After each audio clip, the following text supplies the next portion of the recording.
been slacking a little lately when it comes to the videos and the recording, and I've missed bringing the camera at some points. Had a tiny little hose in the harvester head failing on me, and it was a doozy. I've looked at it, it's been looking really bad, but I've been ignoring it because I've seen where it connects, and now it failed, and it needs to be replaced.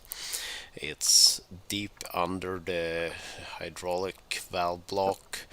The computer needed to be undone. I was really glad I had done some preparations because the bolts holding the computer in place was a pain to remove earlier because you had to hold the backside and the nut, and we welded some pieces to the bolts so you can just work from one side without the backside spinning.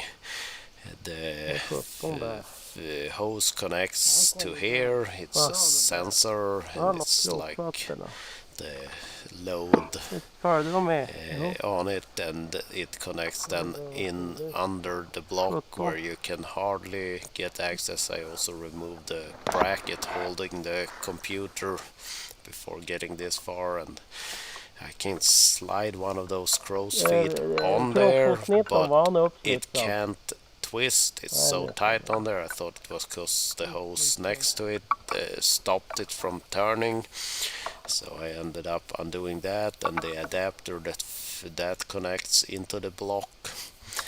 But even after doing that, I realized that the hose I'm trying to remove is actually bolted too close to the block itself, that these crow's feet attachments are not allowed to twist because it hits the block when it's slid on there. So, and it's almost impossible to see anything.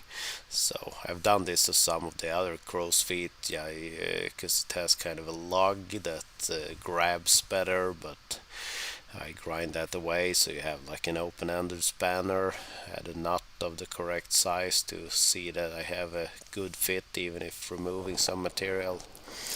And this I've been working on a little bit. I've had 4 or 5 hectares where there have been too many wind-fallen trees in a first thinning and leaning trees, and we've had the bad storm earlier, and being able to get someone here with smaller machines.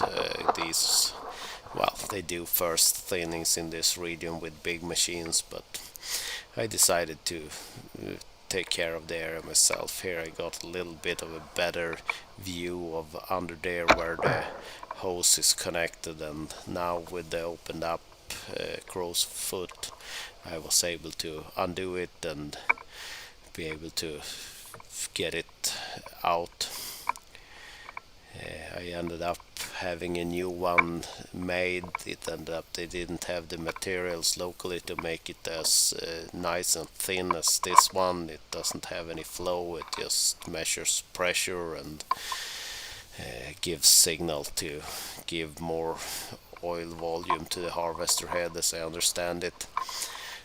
But the new bigger one was not that big of an issue to install, and then it was just a reversal of installing everything because I forgot to bring the camera for the reinstall, so there is no video footage of that. So it all worked out, but it was a bit of a struggle to get this one out and be able to replace it. And I have another one, I think it's the one I removed to be able to access this one, that looks quite bad. Later on it feeds something with the measuring wheel. I'm suspecting that will break on me next, but we will see. All is good, it's up and running again.